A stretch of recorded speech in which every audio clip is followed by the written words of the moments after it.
Hello, legions, and welcome once again to the What You've Been Watching podcast. I am your host, the marvelous Mike Dudley, joined as always by my co-host, cohort, and youngest brother, MD3 Marcus Dudley checking in on the YOU. What is going on out there in podcast land? We are broadcasting live with the new setup here at What You've Been Watching Studios right here on the south side of town, somewhere on the outskirts of Gotham in Tallahassee, Florida.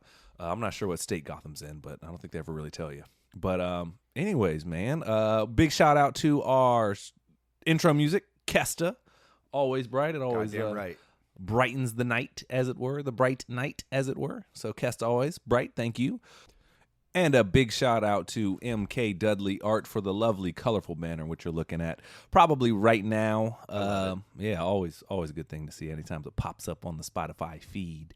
And shout out to Mr. A1, you know, the man who hits us with all of our beats, with our interlude music. The quadruple threat. The quadruple threat. He sings, he raps, he dances, he sells ice cream on the weekends. He's artisanal ice cream. Yeah, he brews his own craft beers.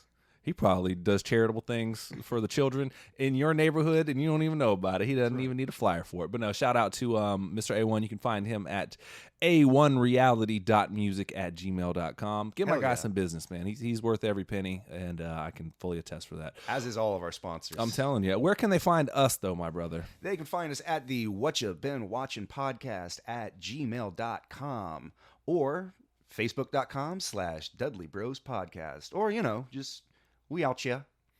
I was at the comic book shop the other day opening up all the new comic books and then just putting them right there on the shelf as if they weren't having my dirty fingerprints on them. None of y'all approached me. What were you doing? I was dusting little baby's ass because, you know. Spring cleaning? Yeah. A little early? Anyways, man, what's been going on with you, man? God, I love this new setup. I know y'all can't see it. I finally get to like lounge and actually relax when I ask that. I can swivel mics without it being... We're both not just hunched over talking into the same microphone like fucking it's the only cock in an orgy. Yeah, that was exactly how that would go, too. Anyways, if there was an algorithm for YouTube, we just got defunded. We're not there yet. We got to start having a timer for the first 15 minutes. But anyways, what's been up with you, though, my guy? We got to let Mike Dudley get it out of the system. Yeah, no, I don't think, I'm not 1,000% sure. I think the algorithm is like you can't swear or do anything profane for like the first 15 minutes or something like that, even with the disclaimer, or else you get demonetized. But I don't know. We'll figure all that out one day. It's all right. When we get our YouTube rep. That's right. Ooh, shh. Yeah. Don't pull back the curtain too much. much. I know, right? I know. Anyways, what's been up with you, though, man? Just grinding, man. I found a new gig, so I'm starting up on that. Yeah. So we'll see how that goes. Still selling crack on the weekends, though? Nah, man. I moved up to paint thinner. Oh, no. The overhead's a lot easier. Just plastic bags. That's right. Or paper bags, and yeah. That's it. Nice, yeah. Lower clientele, though. I mean, you know, you go where the money is. Yeah, exactly. But yeah, so just looking to see how that's going to turn out. Well, congrats, man. Truly. Yeah. Super excited. You know, trying to get out of the restaurant business, but every time I think I'm out, it pulls me back in. What is that from? Original Dog Day Afternoon. Oh, is that what that is? Attica. Oh, yeah. No. Wait, that was Serpico? No. That was Godfather 3. Where he said that. Oh, yes. I haven't seen that movie in a long time. I knew it was Pacino. I couldn't remember which one. That was after the helicopter attack where they fucking wasted all the other mob bosses, and he was like... Yeah, that movie jumped the shark. Yeah. It's actually... That movie gets a lot of crap, but it's actually a good movie. It's just comparatively to 1 and 2, not so much. If it was a standalone movie, if it was named anything other than Godfather, it would be a magnificent movie. The problem is it's The Godfather, and also Sofia Coppola is a horrible actress. Yeah. Anyways, so back in the hospitality industry, though, my guy. Yeah, working deli counter, but ain't nothing wrong with that, man. Nothing wrong with that. Making macaroni and mashed potatoes and rotisserie chickens in large quantities. Ain't nothing wrong with that whatsoever, my guy. So, how about you, brother? What you been up to? Man, you know, I could complain right now. I'll just say I work a lot to be this broke, but. You know what, man? We're out here getting it. I'll drink to that. Yeah, cheers to raise whatever you got. I'm sure a lot of people can relate to that, man. But you know, I'm trying to remain positive, man. Doing stuff like this really helps level it. You know, getting a chance to kind of vent and talk about movies and kind of kick back on this here couch finally and really talk about movies with somebody I love is an opportunity that a lot of people don't get, man. Still really kind of riding the high, going into year 3, man. This is crazy. Yeah. We talked about it for a long time. We're doing it, and I thank you to everybody, truly. I know the actual What You've Been Watching Facebook page. Of course, yeah. Reached out and tagged a lot of people. I as well on my personal page tagged a lot of people from and shared the What You've Been Watching one. So got a lot of love and people just, privately messaging me, calling me, texting me, just saying congrats. So if you're one of those people, you know who you are and you're listening to this, man, thank you so much. So I'm still kind of riding the high. It really means a lot, like I said, and I wrote it in the post, just if you've listened for a single second, if you've talked about it, some people have actually reached out to me and like given me shit like, hey, when you said this, like, I love it. Yeah. Like, somebody actually, one of the compliments I got, they said, I always thought that I loved movies. And after listening to you two guys, I think I only like movies. And that was, I took that as a compliment. I was like, I don't know if I love or appreciate movies any more than the next guy. It's a medium that I like to bump my gums about, I mean, we don't do anything. I'm not sitting here claiming to be some sort of like film expert by any stretch of the imagination. I mean, like, but I do like movies and I do like talking to you about them, and that seems like a worthwhile conversation having. So yeah, it's weird. People will ask me my take on something, and it'll be a spiel that was exactly from this podcast. Or it'll just be like, I don't want to give them my opinion because I'm like, you got to listen in for that. Yeah. They'll be like, what'd you think about? And they'll fill in the blank. And I find myself, it's kind of a shitty trend of mine to be like, I'll just like, oh, overall, I thought blank. And it's like the blanket statement, whatever. Right. And then the problem is that if anyone eggs me on whatsoever, if they're like, oh, well, what about this? If they, we talked about that on the podcast. Or what'll happen is if they egg me on in any way, what'll happen is it's kind of like the ladies' man who's like, so, but it was this one time in the 80s, then the mama, and I'll just start to go into the spiel that I was trying not to do anyways, but it's like, you asked and you know what you did. Like, you gave me a platform to talk about this nonsense. Yeah, exactly. If you ask, just be wary, because I will answer. I will answer in full detail. So, speaking of which, man, any other thing you got going on, man? That's about it, man. I'm in school right now, so that's... Oof. I'm actually kind of grateful, man, and this is something I like to get personal sometimes on the podcast with y'all. I'm actually currently enrolled for digital media production, so maybe this will inspire certain people. I don't know, but I'm kind of just doing this all as an opportunity to, in a weird way, just double down on myself. And this, yeah, dude, you know what I mean? So I don't know. It might pay off, it might not, but I don't know. At least this way, I'll at least figure out if I really hate doing this, or I can figure out how wrong we're doing this. At the very least, it makes us a little more professional with the same amount of listeners. We have been going the wrong goddamn direction. It took us a year and a half to be like, wait, we can do 2 mics at once. 2 full years, just about. Then we get stands. Holy crap! And a table we can clip the mics to, and one mixer can do both mics. We can interview people? Wait a second. What sorcery is this? You mean I don't have to record the backup on my iPhone? Yeah. Yeah. So anyways, all that being said, man, we're doubling down on ourselves here. We're doing BIG things here at What You've Been Watching. And more to come, more to come, I promise. We talk about it a lot. It's a slow process. This time next Especially year. for us. Yeah. Hey, man, we're busy. This is a labor of love that Michael does all the back end things, and then I'm like, wait a second, I just bring home mic stands and stuff, and we're like, make this work. That's right. It's usually how it goes. And Mike's like, oh, thanks for paying for it. I'm like, thanks for the hours of free labor you put into the podcast. It's the least I can do. It's all right. But anyways, that's enough of how the sausage is made. That's That's our companion piece. I am the great and powerful Wizard of Oz. The reason people do tune in month after month, bi-weekly after bi-weekly, my brother, the people need to know. What you been watching, my guy? My man. I have been on a Family Guy kick lately. Been rewatching a lot of classic episodes of that. Mostly just trying to catch up to the new stuff. There's a real drop-off at a certain point. Yeah. Where do you think it is? In what season? Mm-hmm. Probably around 12, 13. That's the correct answer. Yeah, around 12 or 13. Season 10 and 11 kind of have dips and certain episodes are way better than others, but then 12 or 13 is right really where you're just like, oh, did they run out of jokes, or they just Yeah. I mean, I still enjoy Family Guy a lot, and the formula, like I said, the 1 through 3 is one thing, and then Sure. 4 through like 9 is another, and then like 10, 11, or like 9, 10, 11 are kind of another thing. Yeah. And then after that, it just becomes like, and no disrespect, but like how The Simpsons will still make me laugh, but like watch the first 10 seasons of The Simpsons and then watch like one that came out in episode or season 32. They're just, it's not so even the same show. different. Yeah. It's Well, so I mean, different. it's completely different writing staff. It's completely different. It's a completely different audience. I mean, Right. like at that point, the audience that was on The Simpsons in season 10 has now grown up, and they have their own kids who are watching The Simpsons, who have a completely different set of expectations, a completely different set of like cultural mores, and What is that, amore? A more is like a belief or a principle, like Code? like yeah, exactly, yeah. Wu-Tang, that's what's up. Hang on Right. just a second. I almost said something really stupid. I know y'all can't see this. I just almost said an open bottle of water on the table that has all the electronic equipment. So you're hearing me rustle it back down to the ground. So I saw myself that being a really bad thing. I was like, wait a second.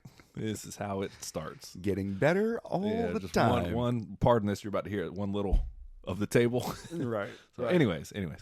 No, I agree with you on Family Guy. I still think it's funny and it still makes me laugh. But like, I was watching one of the episodes they did where they were like, he got in a fight with Donald Trump, and I was just like, all right, like, I don't care at all. Yeah. Yeah, like how many times do I hear, speaking of a show that needs, and I'm about to talk a lot of shit, but a show that needs new sound effects, their punching noises have been the same for 20 years now. That never really It came across that the for wrong some way. reason, it does to me. Yeah. Either way. But yeah, so old school Family Guy, you've been catching up on it, eh? That's it. Let's see. Got a favorite season or favorite episodes? I mean, anytime that they have the chicken fight, I really enjoy. Oh, that's why you don't bump up against it. Yeah. Let's see. What else do I really like the evolution of Chris. I think he's an underrated character. Chris is very funny.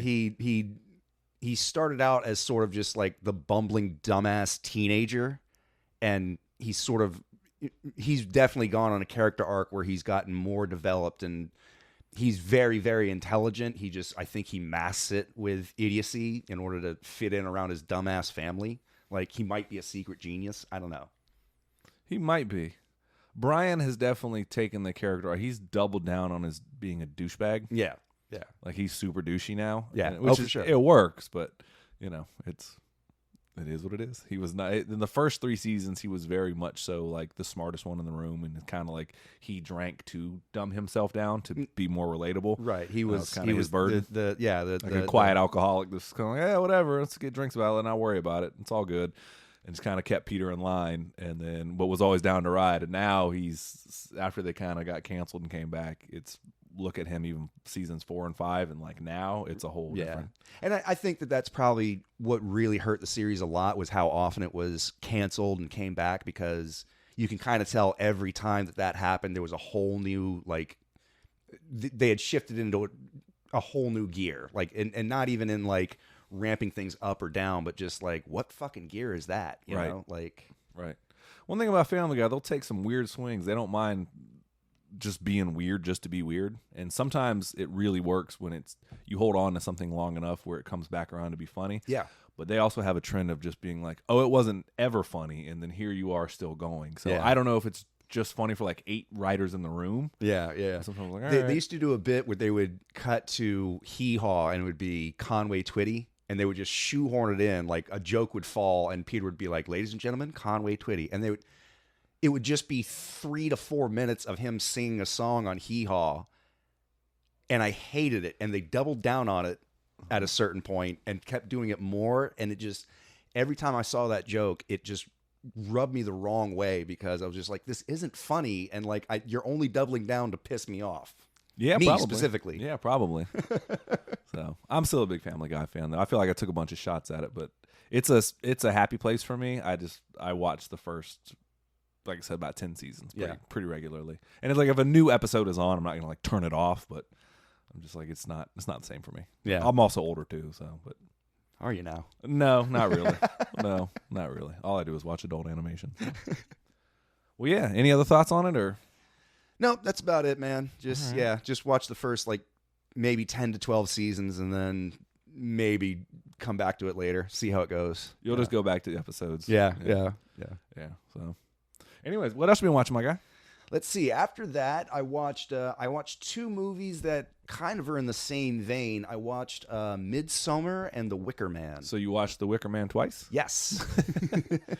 Yeah, I walked out of Midsummer, or I don't think I saw it with Matthew, but like a day later, Matthew was like, "It's just Wicker Man." I was like, I guess I've never seen Wicker Man, but you say so. So you walked out of Midsummer? No. Like after the movie you walked out. No, I didn't walk out of Midsummer. Okay, right. I've only walked out of a few movies. Okay. I forget. I'll have to regale which ones, but I think Aquaman was one of them.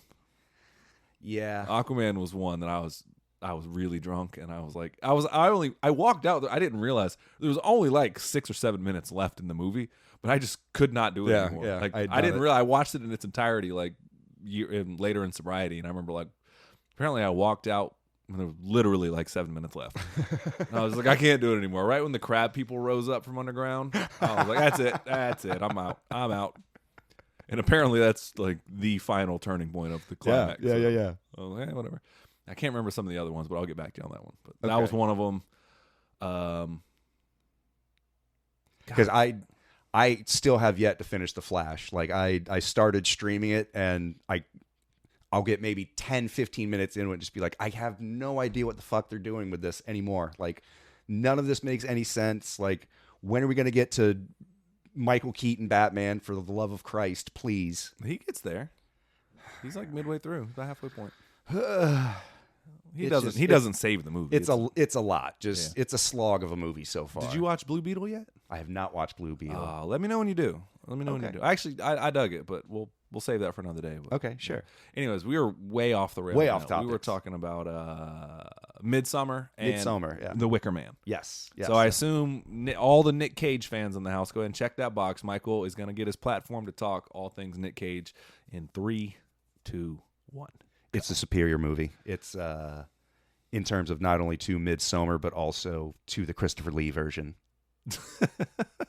Of The Wicker Man? Yes. Okay. I've never seen either one. I'll say it now. Christopher Lee is a hack. What's he ever done that was popular? Name 3 Christopher Lee movies. Go. I don't know. He was in Lord of the Rings, right? Didn't he fill in for Kevin Spacey when he got fired from that one Oscar movie? No, that was It's Christopher something. Or Lee Christopher something. Plummer. Oh, Christopher Plummer, yeah. I see. I often get those two confused. I don't know, man. I couldn't tell you which one was which. They both got creepy eyebrows. Yeah, that's true. Yeah, that was impressive, though. He filled in for Kevin Spacey, and he like did a whole reshoot in like 3 weeks and knocked it out of the park. But anyways, so The Wicker Man. I know the premise of it, but I've never seen it. I know the bees at the end. So everybody knows the bees at the end. I've seen that clip a million times. Yeah. And when he punches the lady. That's right. Yeah, he punches the heck out of that lady. Yeah, he does belt her right in the mouth. Like, not to celebrate that, but it is pretty surprising. I mean, it's fictional characters. I mean, also, man, no disrespect, but like if you're coming to sacrifice me, man, woman, or child, you're getting punched. That's right. You're like, miss me with that. I got Spartan kicks for all y'all. Yeah, no, it goes out the window when we're talking human sacrifice for the greater, for the part of your harvest. No, you're getting punched. That's right. Be elderly. Bow! From 9 to 90, you can catch these Bow! hands. Yeah, bets are off. Social, societal norms. I will use your baby as a weapon. Yep. Yeah, that's what you get for trying to sacrifice me. Yeah. Anyways, talk about The Wicker Man, please. I mean, basic premise is Nick Cage investigates a missing girl. He traces her back to this like really isolated island that's super religious. They sort of follow this semi-Nordic autumnal, harvest kind of religion. And then weird shit starts happening. And then, people who he thought was dead come back and turn out that they're not really dead, and nobody on the island wants to answer anything. And then, long story short, at the end, very, very bad things happen to Nick Cage. Like Like a bee helmet? Like a bee helmet. Like, I don't know. You ever heard of hobbling? Oh yeah, they do that to him. Don't they? Yeah. Yeah. I've seen enough of that movie. I get it. It's pretty bad. Yeah. So and so do you you legit like that movie though, The Wicker Man? I do, and I I'm know. asking you to put. I understand you like Nick Cage's performance. I know a lot of people like it's one of his most cagey performances Yes, of all it time. is, You would it say is. It is. He is off the Cage scale on this one, especially at the end when they just let him go loose and just scream at the camera. Yeah, it's great. That being said, I know I was talking shit about the original. I do think the original is the superior movie, just in terms of being cinematically shot. Just the way that they put the images on screen, the camera edits and stuff like that, is probably the better movie technically. But the Nick Cage movie is way more fun. I don't doubt it. Way more fun. I don't doubt it. He does have a way about himself of just kind of pulling you in. Just the whole movie, you can feel the caginess bubbling underneath the surface. The rage cage meter. Yeah, it's like waiting for it. It's like you're watching a pot getting ready to boil, and you're just like, come on. Oh, I saw a bubble. Oh, there's a bubble. Oh, we're almost there. Nice. Yeah, man, that's what's up. So Midsummer I have seen, so I can talk about that if you want, but you can.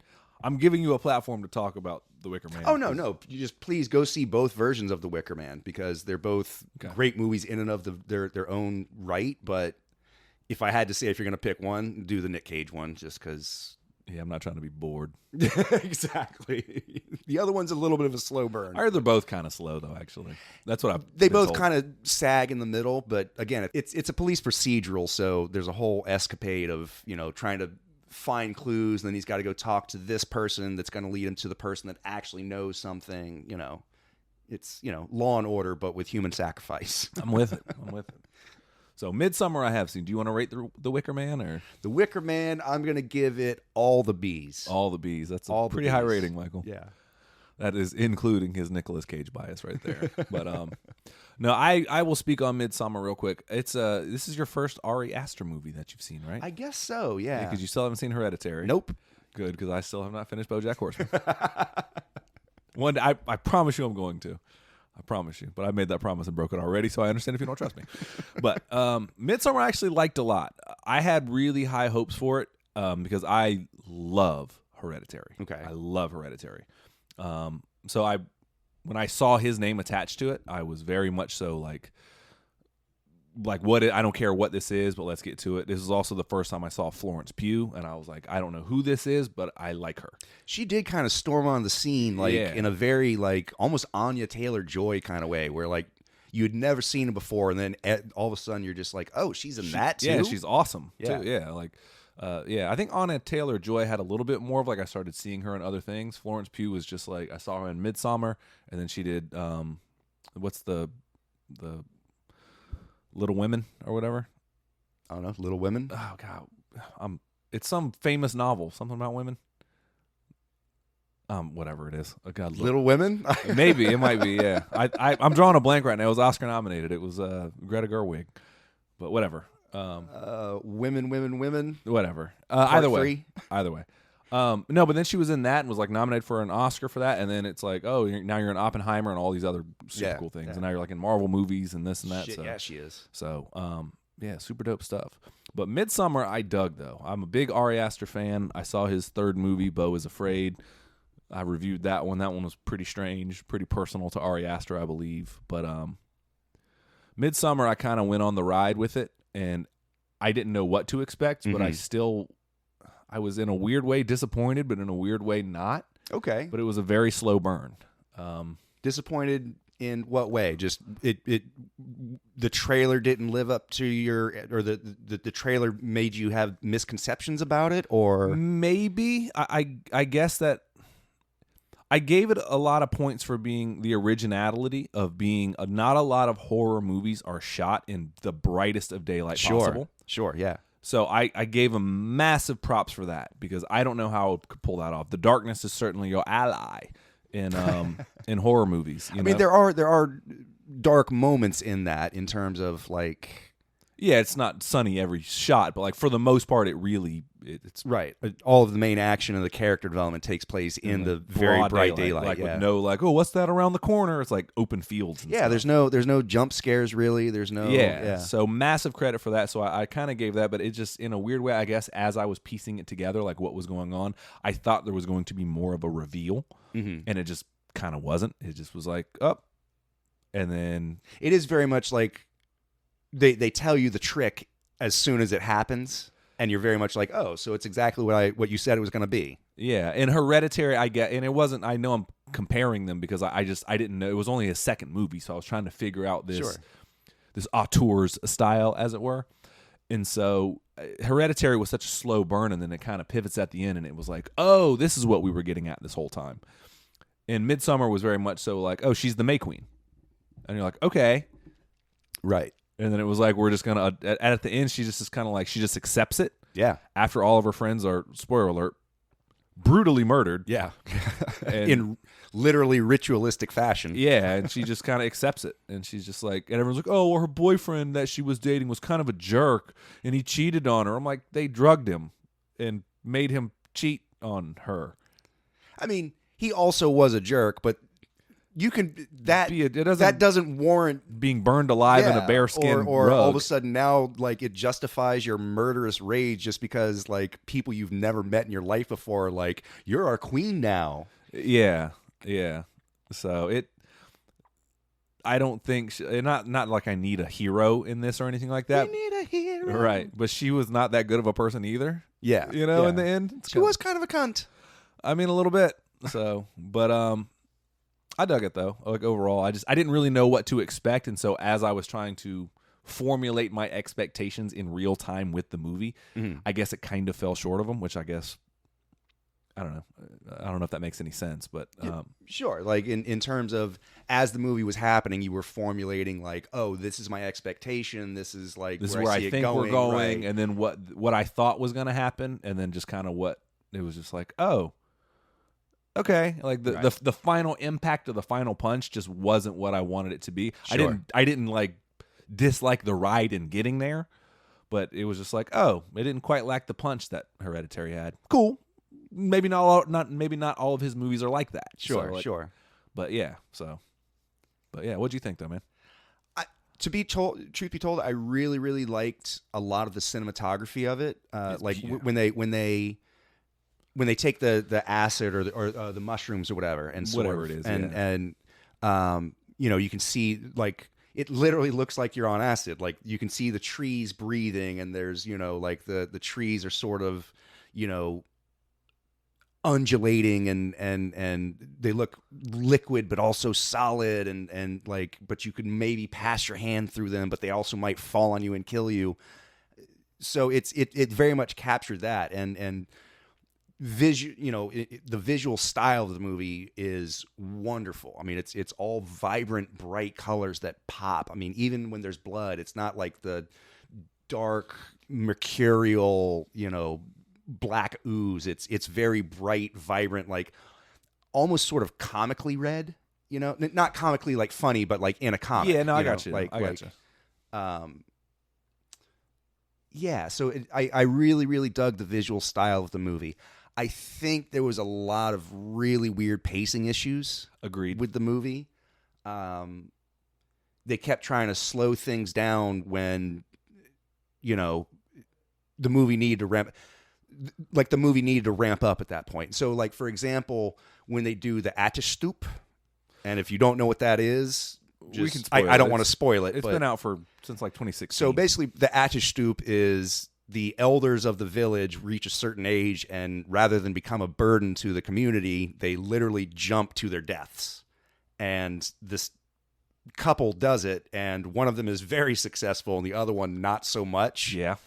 And so it's up to the village to come off and finish him off with a big ass hammer, like Shao Kahn. Yeah, it was. That's exactly what I said. As soon as I saw it, I was like, "Finish him!" Yeah, fatality. It is like Shao Kahn, though, for real. But yeah, and so like nobody reacts the way that a normal person would react to that. Well, with the exception of the two side characters, are very much like, hey, we just saw some weird fucked up shit. We're out of here. Bye. Like, gone.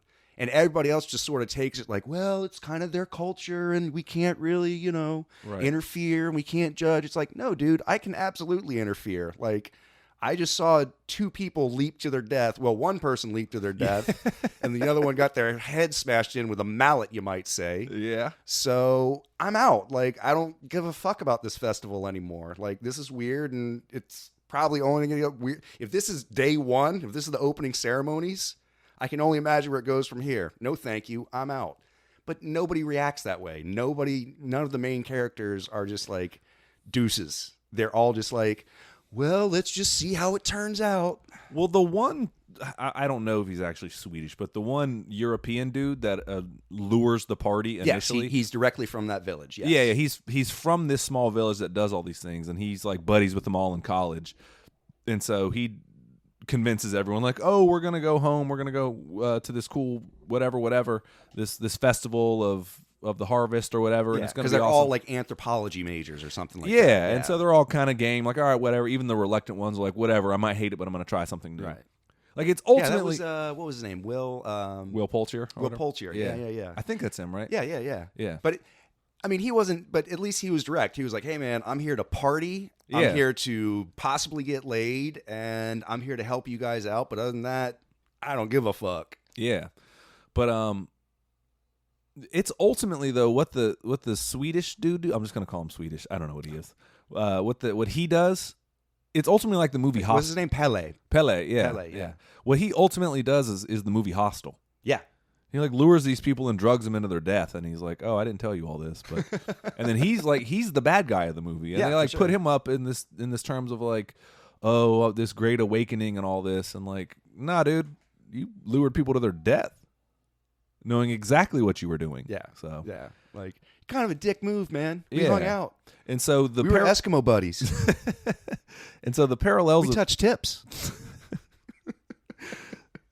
The parallels of this movie and The Wicker Man are very similar. It's like this whole sacrificial thing for this harvest festival or whatever that ultimately is the climax of the film. And it's... I would also argue that sort of Midsommar adds the twist of a woman coming into her own power, albeit that's a really fucked up sense of power. Yeah. Whereas I don't know why she was chosen. Or the Wicker Man is really just more the downfall of man.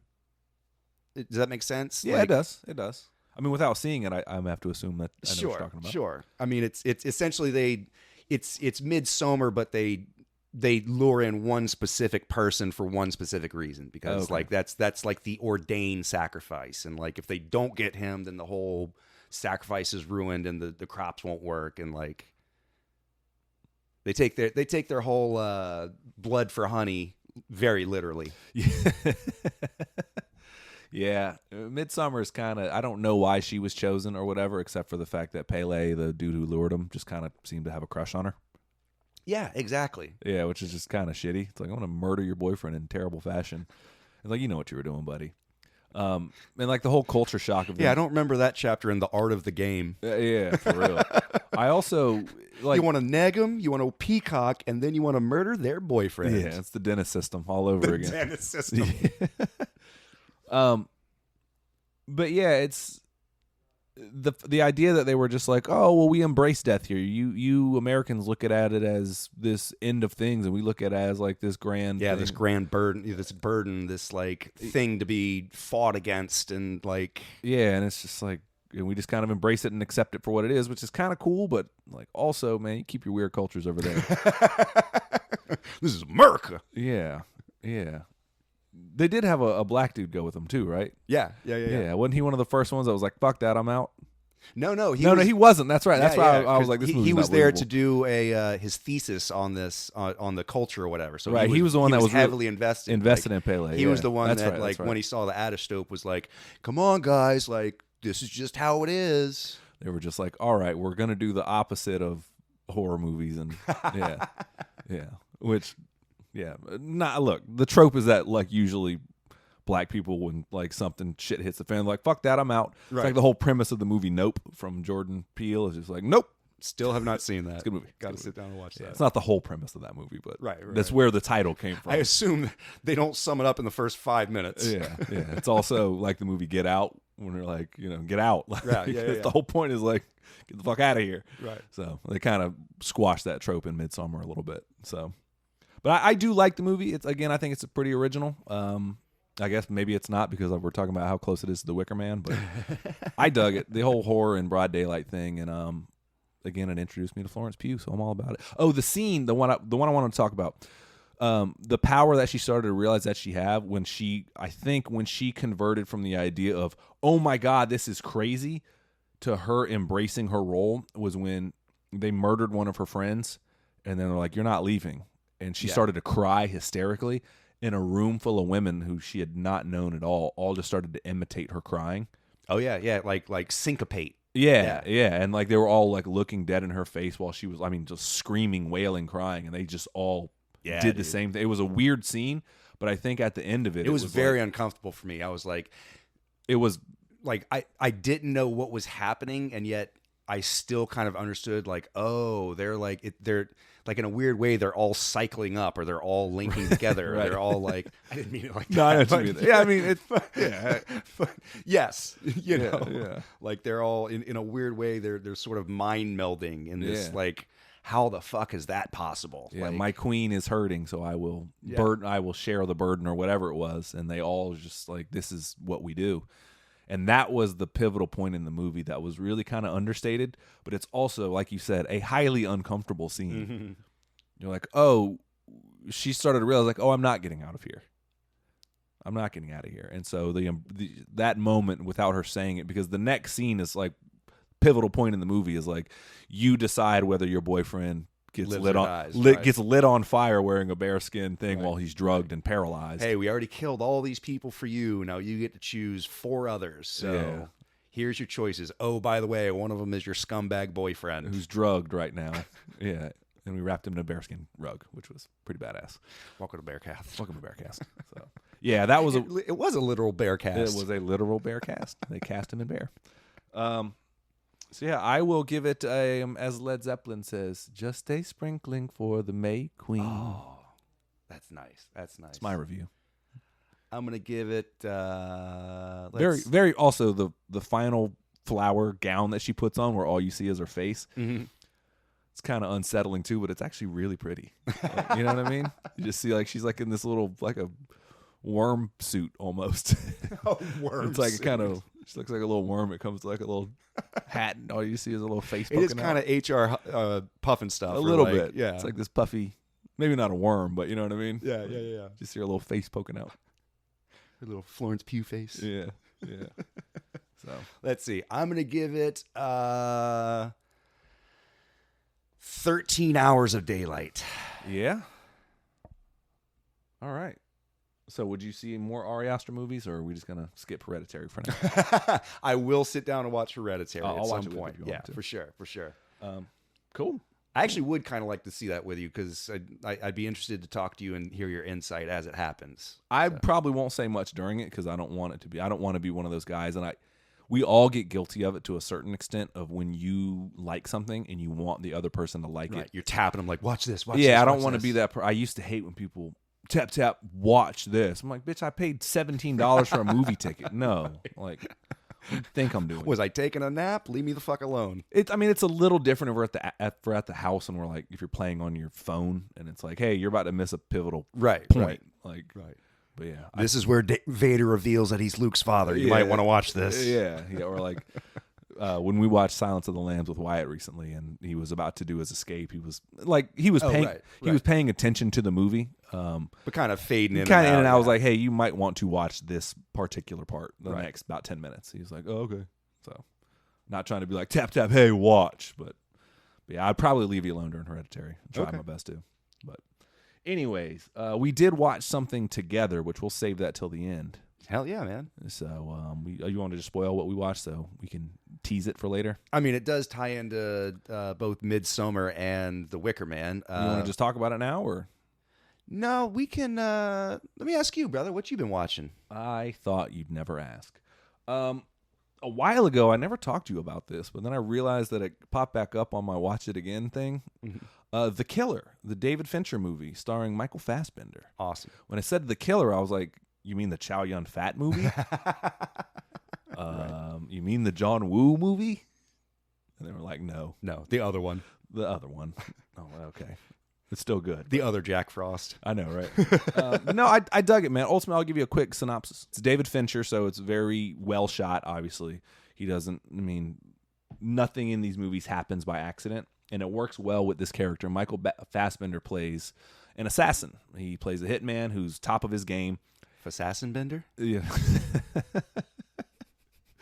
I guess. I'm sure there's a better one out there, but we'll come back to that in a minute. As I was saying, I'm just playing. But no, he plays a very high-end assassin, a killer, and obviously the titular character, the killer. And he's very organized in what he does, and it's him. He is the inner monologue of the movie this whole time. And really what it is, it opens up with him getting a job, and it's him kind of breaking down his ins and outs of, like, very much so in a sense, kind of Leon the Professional doesn't do this as much, but when he's talking to Matilda, like, never dress brighter than the roof, never, like, kind of running through the thought process and the ins and outs of the tips and tricks to sort of give her the edge. And not only that, but just his process in terms of, like, what gun he's using and, like, how the whole kind of world works or whatever.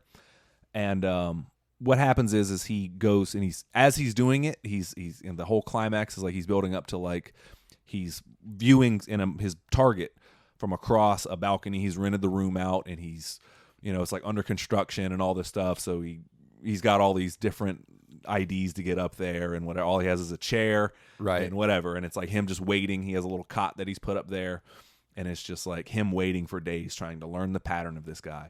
And when he goes to take the shot, spoiler alert for those who don't want to know, he ends up killing the dominatrix instead of the actual guy. And so he ends up escaping the guy he was supposed to kill. And it's very funny in the way he's like, it's a very slow build up of this inner monologue of him being like, and you eat 3 hours before. And it's like, it goes on for about 30 minutes of him just kind of telling the process. And he's like, and then the moment and he goes, oh, fuck, or oh, shit, or whatever he says. He's like, it kind of has this look like that wasn't supposed to happen. And he immediately, his instincts kick in, and he starts to pack up and get out of there and leave no trace. And the guy escapes. Of course, naturally. Right. And then it's him, the movie picks up when it's him going back to his home, and I believe I could be wrong, it doesn't really matter. I think it's the Dominican Republic. Okay. He goes back to his home, he finds out his home has been ransacked, and guess what?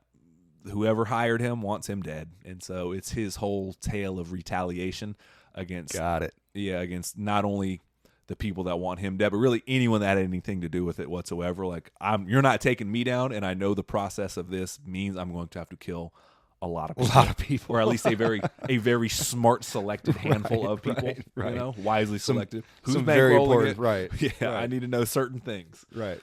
And he gets, and who also has a hit on me now. Right. Yeah, so that's pretty much the premise of the movie. And it's, like I said, it's David Fincher, so it's very, I hate saying this word because you hear it all the time, but like very taut. You know what I mean? Like, there's no. There's not, like, he's very smart, and like he's not just shooting shit by accident. If there's every shot means something, right? Yeah. And also Fassbender, which we can call him that. We're on a first name basis. Right. Talking about Fassy Benz. Yep. He's incredibly calculated in everything that he does, not just as a character. You can tell as an actor, I've always considered to be a phenomenal actor, Michael Fassbender. And so he's very calculated. I think as an actor, he's always come across as very prepared in this role. Right. The character he's playing is obviously very calculated as well. So you couple that with David Fincher, and it works. Easy fit for him. Yeah. Right. So it works pretty well. There's also some violent. It doesn't. Once he's starting to perform these hits, it doesn't all go well. He gets in a couple fist fights that the person was supposed to be killed from a distance. Okay. And it didn't pan out. And he fights some huge Spanish dude that kind of, pardon my French, he kind of fucks him up. It's a close call, but he gets out of there. But, and I can say that, I mean, it's more how it all unfolds than it is what actually you get the basic right. premise. The fight itself is not important. It's how they get to the fight. Yeah. And so dogs are involved and all this other Shit. stuff. So it's pretty good, man. I used 2 chihuahuas like a nunchucks. Pretty much. It's like Kung Pao Enter the Fist or whatever. Tilda Swinton makes an appearance as Hell well yeah. as a fellow assassin, and they always do the thing that I like in movies, much like the big one that comes to mind is Robert De Niro and Al Pacino in Heat. Oh yeah. When it's kind of like a meeting of the minds of like we're being civil here, but like hey, or like they do it a lot in John Wick too, where like Common and John Wick, Common's character and Keanu Reeves' character of John Wick meet, and they're just like, I'm doing you professional courtesy, whatever. Right. The next one, it's on site. Next time we see is going to be on site. Right. Thank you for the drink, kind of thing. Right. And so it's very much so like that, and so they end up having their little spat as well. And Love so it. Cool. Tilda Swinton's accepting it as he catches her like mid dinner, and she's just like, "Oh, so you found me?" Like, yep. And those conversations in any movie are always really fun because it's a mutual respect, but also like, you're gonna kill me. Like, can I get dessert? Oh, and it's the most eloquent shit talking you've ever heard in your life. Like they never once are like, "Man, fuck you, motherfucker," but it's very much like, high speech but very chosen words and very measured tones in terms of like, so here's what's going to happen. I'm going to try and walk away and you're not going to follow me. And if you do try and follow me, we are going to have a problem. And then I'm going to have to solve that problem. And you know how good at solving problems I can be. That was off the top, and that was really good. That was really good, actually. I got to give you credit on that. It's good improv. Let me tell you something, brother. I know, he's cutting a promo now. It is that way, exactly what you just said, so I'm not going to touch on that. But it is also, there's a little bit of humanity in him in the sense of like, Civility. Civility, and a certain amount of humanity too, in the sense of I'm going to let you enjoy dessert. Right. You know what I mean? Right. Because also Tilda Swinton also respects the profession. She is a hired assassin too. So it's weird in the sense of like, I know how lethal you can be if I let my guard down for a single second. Yeah. You will kill me. Right. Like, Right, it's right, not a right. question. So, like, yes, civil, it's cool and all, but, like, do not think. So it's fun to watch. It's kind of cat and mouse, but you're not ever sure who's the cat and who's the mouse. Sure. So it's essentially two people agreeing to a breakdown of societal norms and just being like, you have until you finish your dessert and pay the check, and then after that, I'm going to pluck your eyeballs out of your head. Yeah. Like. So without spoiling it, I won't say how it ends exactly, but one of them walks away, and when they do, they realize how close they were to about to being killed themselves. It's a quick, cool. Like, oh, you sneaky little bastard kind of moment. Like, so it's kind of, I don't want to spoil it too much because it is pretty fun to see. You're like, but yeah, there's like somebody has a blade or a gun somewhere that you're like, you little, like, few more steps and that was it. Like, that's it. You bastard. Like, that's cool. Okay. That's cool. And that's why it was like, you kind of, the payoff of it being like, that's why neither one of them lets their guard down fully. And so it's really fun. That it's a little bit of a slow burn. I'll always watch something like Leon the Professional or something like that. I love when watching quote unquote masters of their craft to do what they do. Yeah. And you can tell that obviously it's David Fincher. He does his homework on stuff like this. Like, he's not going to be like, it's whether you disagree with it or not in terms of how they get there, the logic behind it is relatively sound enough where you're like, okay. Minus Fight Club. That's the only movie I disagree with his logic. Well, I got my movie for that movie, but whatever. But yeah, I mean, that's all I've ever asked in a movie is like, if you set something up logically, you have to stand by your own logic. Like if you make the rule, then I expect the movie to follow that rule. Right. Or when he says something like, us killers must do blank, and he'll explain some little inner circle rule. Cool. Like, that's the world I live in. It might not even be a rule in real life if you ask some hired gun. But like in this movie, I'm like, yeah, I can see the rules. Right. I could see how they would say that. It sounds logical enough where you're like, yeah, I could see that making sense. Like, if you tell me the DeLorean has to get up to 88 miles an hour, you got to get the DeLorean up to 88 miles an hour. Not 86, not 77, 88 miles an hour. Well, I don't necessarily mean like that. No, but in a much broader, like, general sense, like, if you make a rule in a movie, the movie has to follow that rule. Yes, but what I more meant was, like, let's say that we're talking about hospitality industries or whatever like that. Somebody who is on the inside of that, you might look at a movie that focuses on the hospitality industry, and they might make a comment like, you always wash your hands. I'm just going to make something up. Sure. You always wash your hands after you touch the cooler door because that's where the most germs are. That's not really necessarily what you do. Sure. But right. but again, you might in the industry might be like, okay, that's not really a rule, but it's not so far fetched that you can't. That's more what I meant. Sure, like, sure. In the world of quote unquote hired killers, the logic that it's a house rule kind of right. thing. Yeah. The logic that they use might be complete bullshit. Sure. But as a spectator who knows nothing about hired killings, right. what you're saying lines up enough where I'm like, oh, that's believable. That's a good point. Gotcha. Okay, does that make more sense? Yeah, I got you for sure. So again, I'm not a hired killer, so I do recommend it. Sure, I might be. You wouldn't know though. I do recommend it though. Okay. I will give it 2 big ass pit bulls. I don't think it's his best movie though, but it's good. Okay. So okay. But Fassbender's pretty good. I mean, he's good in everything, man. Yeah. I give him an underrated performance. If we haven't given him one, I feel like I can't give an underrated performance though, because he's the man in everything. Yeah, he's so good. I would watch him in the shower. I think that's in a movie too. I think is he up on the wall? We need to go back and listen to all these podcasts and make a list of. We tend. If he's not, he's people up there kind of randomly. And then we forget. Like, nah, he was never up there. Like on episode 302. If not, Fassbender's working his way up there. He's good in everything, man. He might just get it for the German 3, you know? Or when he stabs the dude in the hand as Magneto. I was gonna say, you know what? Let's just put Fassbender right on up there. We're just gonna move Fassbender to the wall. We need to have more ladies up there, but Regina King's up there, Michelle Yeoh's up there. that's goddamn right. You know, I forget. There's some other ones I always forget. But anyways, the other movie I saw, speaking of tightly directed movies, Alejandro, and welcome to the What You Been Watching podcast. I'm about to butcher your name. Alejandro Inarritu. Netanyahu? Yeah, I know, right? Netflix and Yahoo. I saw the movie Birdman, The Unexpected Virtue of Ignorance. And I love the title, first off, The Unexpected Virtue of Ignorance. Yeah, it just rolls off the tongue. Well, it is kind of, if you know, the whole blissfully ignorant kind of thing. But no, I love it, man. I forgot how much I like this movie. It's very much so not like the movie 1917. There's super long shots, and there's times that it goes on where it's supposed to be over a weekend in New York during a play. It's grand opening during their rehearsals and then their grand opening. So I think it's like a weekend total.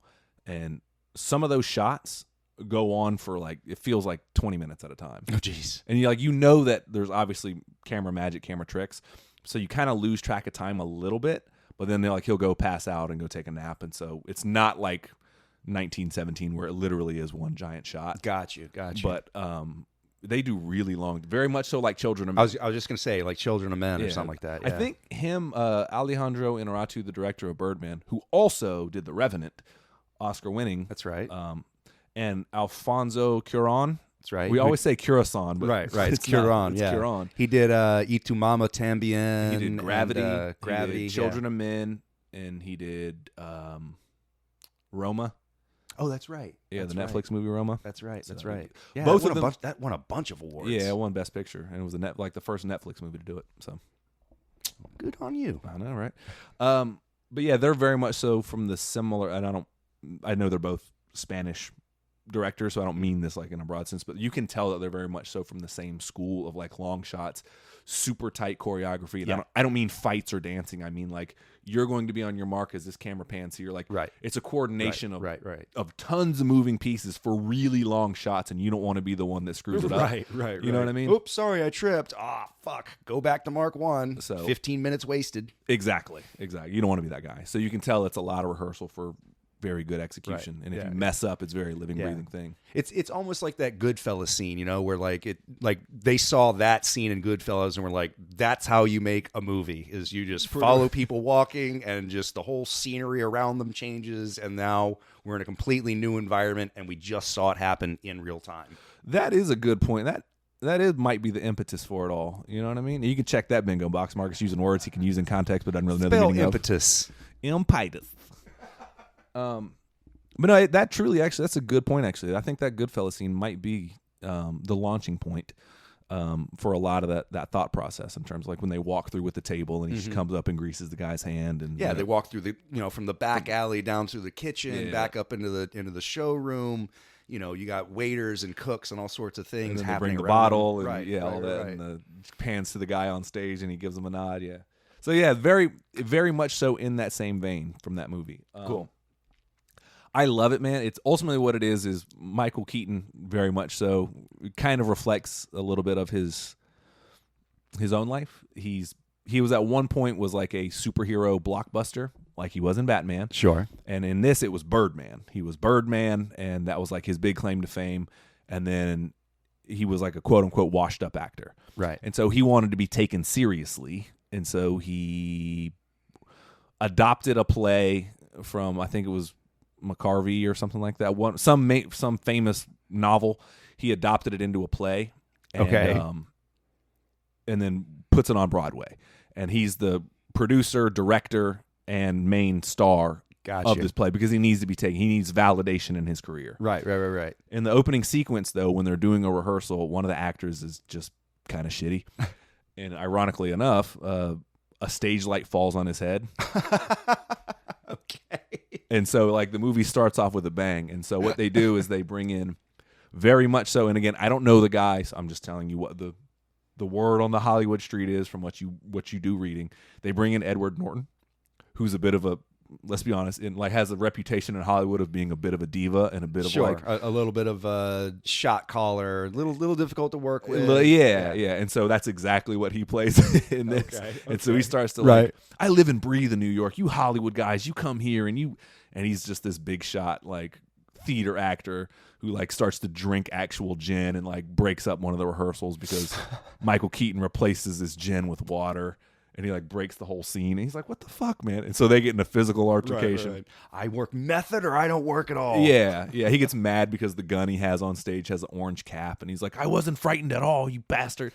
Yeah, Stoops. Yeah, and Emma Stone, who we're gonna talk about in a minute, also plays his Michael Keaton's daughter, and so she's in and out of rehab and stuff. Has her own issues with abandonment and stuff like that. And so, Right. But the movie works so well. It's so, like I said, all these super long shots. Everything's like, it feels like it's living and breathing. And the part I love so much is one, they interject it with the inner voice of Michael Keaton.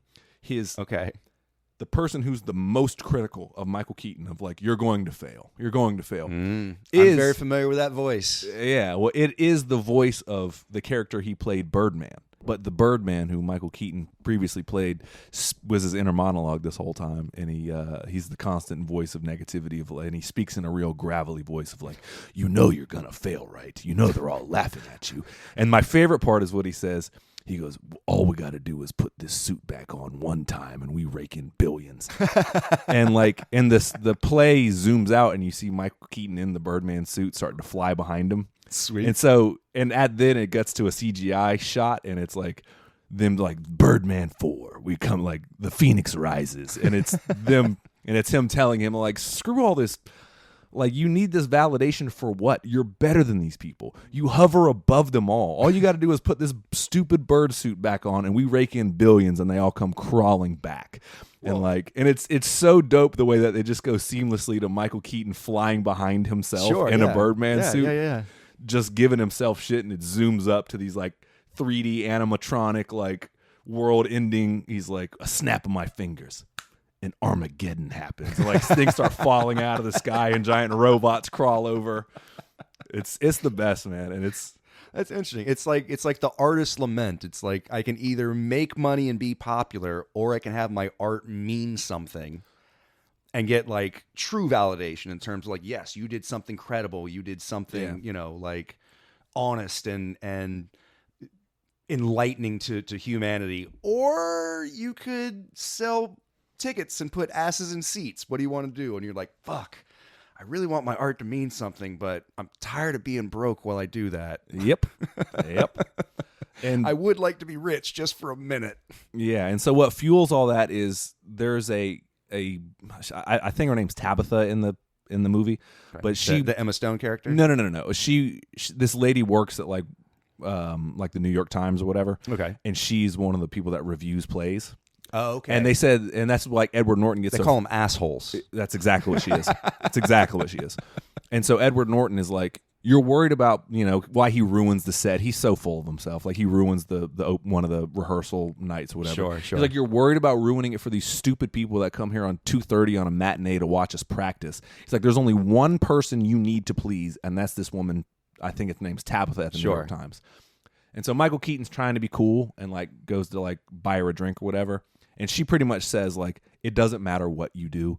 Friday night, I'm going to kill your play. I'm going to write the most scathing review I've ever written. Why? Just personal vendetta or just because being a bitch? Because you Hollywood people come in here and you think you can do what we do and you don't know it. And Michael Keaton rebuttal to her, I'm not going to try to do it because I would be doing it a grave disservice. Sure. But he was nominated, and we'll talk about this very soon, the times that people got snubbed for an Oscar.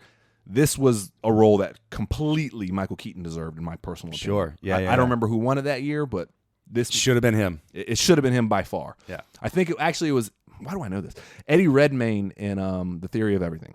And I didn't see that movie, so I can't speak on it, but I know when I saw those movies, I was like, Birdman was... I did see it. It is... The Theory of Everything is very much an Oscar bait movie. I mean, it again, we sort of talked about how it just checks all the boxes of like, yep, diverse cast and historically based and famous director and famous cinematographer. And I think he also got nominated for like The Danish Girl as well, either that year or the year after or the year before. And so he was like red hot, and they were like, we got to give this guy while he's... But anyways, here nor there. We don't want another Leonardo DiCaprio situation. Pretty much. I think that's what it was. I could be wrong on the timeline on that, but I know he was in the Danish Girl as well. Eddie Redmayne was. But Michael Keaton in this... I wish I was in The Danish Girl. Chill out, man. Yeah, no, you can daydream on your own time. Hey, call me up, y'all. But Michael Keaton is phenomenal in this. And like his rebuttal to this chick, Tabitha, I think her name is, who I'm just going to keep calling Tabitha. That's right. Is pretty much, and again, please watch the movie, but it's just like you sit there on high and all you do is critique things. You're not the one that puts yourself on the line. This play has cost me everything. Sure. Not just financial, like I've put my neck out, and all you do is sit back and you just write your little piece, and he just rips her to shreds, and she just kind of takes it on and is like, see you Friday night. And I won't spoil the end of the movie, but he does something very drastic. And it wins her over, and like it becomes the talk of the town. Okay. And Zach Galifianakis is. Can I just talk about the? Have you seen the movie? I have not. Okay, I won't say it then. But okay, he does something drastic, and it kind of wins her over. And it's him losing his mind in this process of like him coming to peace of like, I don't even care anymore. Like he's contemplated suicide at this point. It's like I'm a joke. So whatever. I have nothing to lose, and it's kind of freeing in a weird way. Yeah. Like not by casting off the constraints of the review and the audience's expectations, he's sort of almost free to explore his true artistic talent in a way. Pretty much. And he's also like, is this guy going to hurl himself from a building at any point? Possibly. There was a scare earlier in the movie. And it's great the way that it goes in and out of fantasy. At one point, he soars through the street after the whole scene I was telling you about where the Birdman's talking to him. Michael Keaton, just as the character he plays, just takes off and soars through the streets of New York. And so it really goes in and out of fantastical moments seamlessly. And it's one of the best shot movies I've ever seen in my life. Cool. And you couple that with, anybody who knows me knows I'm a little bit of a percussionist by trade. Okay. I was in the drum line, things of that nature. They score it. With Nick Cannon? No. It's like a jazz drummer that just scores the entire movie. There are strings and orchestral parts, but for the most part, all the beats of the movie, as it were, pun intended, is just somebody playing jazz drums to their own cadence and rhythm. And it fits. It's one of the best, in my opinion. This is super high praise. One of the most original and best movie scores and soundtracks I've heard in my life. That's cool. And maybe it's because I'm a drummer by trade, and I can appreciate some of the fill-ins and stuff and the patience that this person who's playing, they give him his own title card in the end. So whoever it is, I'm not trying to do you a disservice, but I just don't care enough to know your name. I'm sorry. Yeah, whatever. Most of you stopped listening by now. Thank you for listening up to this point. But yeah, it's brilliant. And so I say that I just wanted to give credit to that. So I actually realized I actually really like this movie a lot. Okay. Like, I felt it did. I say this about the movie, and I'm not quite putting it there, but when I tell you about the movie The Soloist, where it transports me somewhere. Sure. That's exactly what this movie did. And I forgot how much I truly like this movie. So, yeah, man, a really, really raving good review. And I will give it one prosthetic nose. Good. All right. Yeah. That seems just necessary enough. Yes. So, other than that, just a quick shout out to the last thing I want before we get into the last thing I watched before we get into the movie we watched together. I went back and watched South Park, Bigger, Longer, and Uncut. Yes. It's a masterpiece, man. It is. I got no... Talking about Oscar-nominated songs, I mean, like... Yeah, man. How fun was it that the Oscars had to sing Blame Canada and say, fuck that bitch and Mary too? Yeah. Yeah. South Park, Bigger, Longer, and Uncut is... And Matt Stone and Trey Parker have joked about it. They're like, selling out was the best thing we ever did. Yeah. Like we ever did. So it came right on the heels of they went season 1, season 2, movie into season 3, which in like 3 episodes they had dropped Shin Pokemon. Yeah. And that was their first Emmy win. So they were like white hot at that point. And to Pokemon, like I said, that just catapulted them into stardom between the movie and that episode. But I think they did it the right way. I mean, like they rode the momentum and really tapped into what the audience wanted, which was like raunchy, irreverent humor. But they fed into that. But at least for the first 2 seasons or so, it's like later they sort of got a little bit more culturally, Season 3 was the start of that with them jumping on the Pokemon trend and being like, right. That's like when they became social commentary of the week kind of thing. Yes. And not only that, what you were saying about the raunchy, with that movie being the bridge between season 2 and season 3, where they started their, what some people say, not my words, I sound like Donald Trump right now, not my words, but some people say South Park is the greatest social commentary of all time. Bill Burr said that. A couple other comedians said things very similar. With them doing a musical, because season 1 and season 2 were very much so like, hey, look at these cartoon kids cussing. Season 2 was a little bit like, okay, we're finding our footing. But like the movie came between those into what they were doing, like the social commentary thing. They also broke the constraints of like, we're going to do an entirely raunchy movie, but we're going to do it as a musical, so you cannot confine us to just being raunchy. Like we're going to really flex on our as creators, our entire creative muscle, and we're going to be like, South Park is bigger than all these things. And Matt Stone and Trey Parker approached it with reverence, because as you can tell, they wrote the Book of Mormon. They love musicals. Like, yeah. They make fun of them a lot, but they love it. They love the source material. They didn't make the movie as a satire. They made the movie as an honest musical. And it works. Yeah. Genius. And I just wanted to bring that up. My friend, big shout out. He's been a supporter since day one. But Matt G, we'll just say. My friend Matt G burned me the South Park Bigger, Longer, and Uncut soundtrack way back in the day. And I listened to that every day for a very long time in my Walkman. As I fell asleep or whatever, it was like a steady rotation. And I listened to the South Park soundtrack a lot. So I still realize I know every word to that musical. Oh, yeah. Like every word. Yeah. And on the CD, a lot of people don't know this. Everyone knows, and there's going to be some language here. There's a song that they sing by Terrence and Phillip called Uncle Fucker. And it's... I remember, yeah. But and that's the whole catalyst for the movie is like, oh my God, these terrible characters, and it makes the kids start to cuss and all this stuff, and that's what starts the war between Canada and the United States, which makes Satan break out of hell, whatever. But on the actual South Park soundtrack, what they do is they have other bands cover the songs that Matt and Trey wrote. So there's a punk rock band, like an Irish punk rock band that covers What Would Brian Boitano Do If He Were Here Right Now. It's not Flogging Molly, but no. I forget who they are, but it's whatever. Go listen to the soundtrack. Yeah. But my favorite part is the Uncle Fucker song, and no one believes that this is a real song. You can Google it. I'll put the link in the Facebook. Trick Daddy and Trina do a cover of Uncle Fucker. Like Trick Love the Kids? Trick Love the Kids, Trick Daddy Dollars. Okay. And Trina, the Diamond Princess herself, do a cover of Uncle Fucker. And it is one of the greatest rap songs of all time. And the fact that Trick Daddy would do that is just... I'm going to give him the underrated performance of the week. Because your performance in that booth was understated, and people don't believe that this is a real song that exists.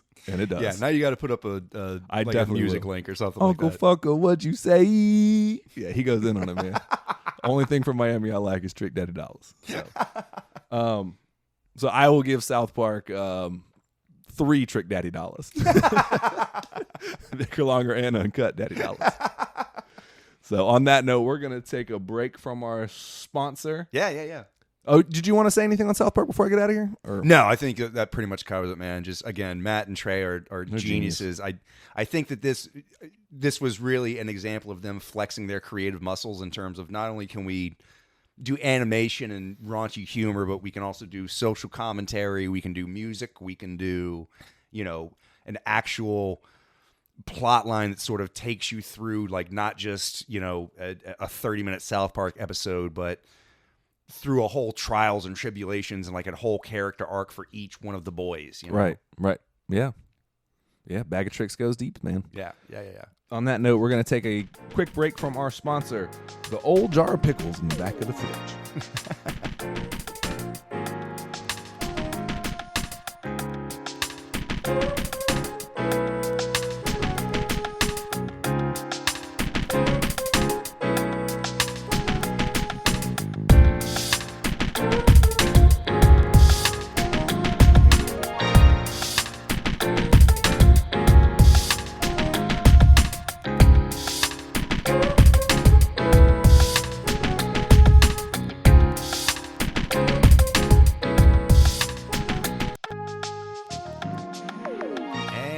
Thank you from our sponsor, the old jar of pickles in the back of the cupboard. You don't remember when you bought it, but you're pretty sure they're still good. They probably are. There's only one way to find out. Yeah, just have you a Jergens. A jerkin? Jerkins. Gherkin? I tried to say it silly. I don't know. It didn't pan out because I know Jerkins is lotion. So I tried to just say it silly and it didn't pan out. Whatever. Anyways, how about that intro music? Jamming every time. Love it. So we are back from our break, obviously, and we are here to talk about a movie, which I'm just going to guess has probably been Oscar nominated by this point, probably for Best Picture, I would think. I would imagine so. I'd be surprised if it doesn't at least get a nomination for something. I guarantee Emma Stone's been nominated. Meh, we'll see. She won a Golden Globe, and they're not going to have her win a Golden Globe and at least not nominate her for an Oscar. That's probably fair. I know the science of these things. I've done the data statistics. Anyways, we watched the movie Poor Things, directed by, and welcome to the What You Been Watching podcast. You, sir, have done yourself a grave disservice because not only did we Google your name because we cared that much to, we're still going to butcher it. That's right. Yorgos Lanthimos. Yorgos Lanthimos? Yes. Janthimos? Yeah. Poor Things, directed by Yorgos Lanthimos. I don't even know if it's Spanish. I think it's European, but whatever. That sounds like somebody just had a stroke of the keyboard. I'm sorry. I know that's probably not PC, but your name is funny. Yeah, you have a silly name. Anyways, he's the director of The Lobster and horrible movie. We'll get into that. The movie called The Favorite, who he also worked with Grammy. Jesus. Oscar-nominated Emma Stone on the movie The Favorite. He also directed Killing of a Sacred Deer, which I really want to see. Okay. Have not yet, though. Poor Things, man. Starring Emma Stone, Mark Ruffalo, Rami Youssef. That's right. Willem Dafoe, and, of course, Gerard Carmichael. Up-and-coming comedian. He's not really up-and-coming anymore. But, who's he? Who's Gerard Carmichael? He was he was the black dude on the boat. He's like the only black guy in the movie. Right. You could just say the black guy. Yeah. He was on the boat that was like real cynical. Got you. The whole point of his character was like, he's a cynic. Yeah, the existentialist cynic kind of. Yeah, okay. Yeah. Anyways, so what'd you think about the movie, man? Give him the quick synopsis. We don't want to run through the whole plot line. I mean, the basic synopsis is, and I think I said that, I think I said this as soon as we walked out of the movie theater. I turned to you and I was like, oh, this is like Frankenstein meets Are You There, God? It's Me, Margaret. Which is a apt description. I mean, it's literally a woman is brought back to life in a very Shelley-esque kind of way. And Mary Shelley. Yeah, Mary Shelley. Frankensteinian. Frankensteinian. Frankenstein-ish. And then sort of has her not only emotional and psychological awakening, but very much her sexual awakening. Very much so. Yeah, sort of a woman who is not confined by the traditions and the societal norms of the day, because she sort of doesn't know any better, but also sort of approaches things from a very naive, like, well, why do we do that sort of approach? Also a scientific approach. Sure. I mean, just given the nature of who her quote unquote father is, and Willem Dafoe, who plays Dr. Frankenstein ultimately. Who plays, what's his name? Dr. Godwin Baxter. Yeah. He's just called God by. Yeah, Emma Stone calls him God, basically. She plays Bella Baxter. Bella, that's right. Yeah. That's right. Yeah. And so, yeah, sort of Emma Stone is brought back in Frankensteinian manner. We can spoil it a little bit. I mean, if you want to see the movie, go watch the movie and then come back and listen to this podcast. We'll wait for just a second. We're giving you extra time because it's a long-ass movie. Pretty cool, right? Yeah, pretty original for the most part, right? Yeah. But yeah, so she plays Bella Baxter, obviously, as you just watched the movie. We know you did. Ultimately, I'll just, long and short of it, she plays this high society woman who hates her life, and you find out she hurls herself from a bridge while she was pregnant, and Willem Dafoe's character finds her, and then ultimately puts the infant's brain inside the adult woman's body. Yes. And kind of saves them both in the process, but also kills them both in the process. And so Bella Baxter is an adult woman played by Emma Stone who has the brain of an infant. Yeah. And progresses throughout, and just what the scientific ramifications of that would be. And so he's a brutal man, but he also kind of sweet in a weird way. His father, he makes jokes all the time about like his father tortured him.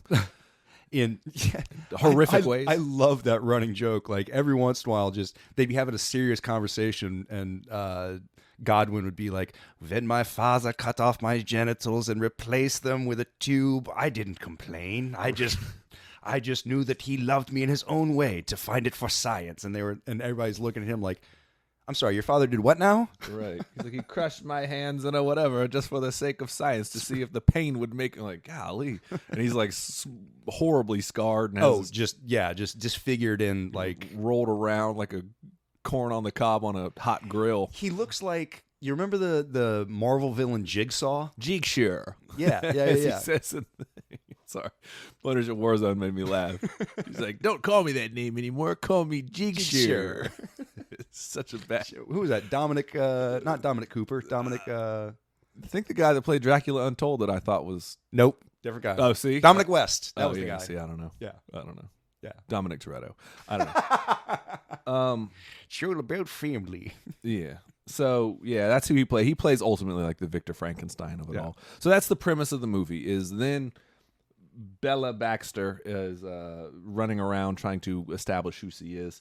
And in the process, Willem Dafoe hires Rami Youssef, who plays the character of Max Candles. Or That's Max McCandles, I think. I think it's Max McCandles. Max Candles. Yeah.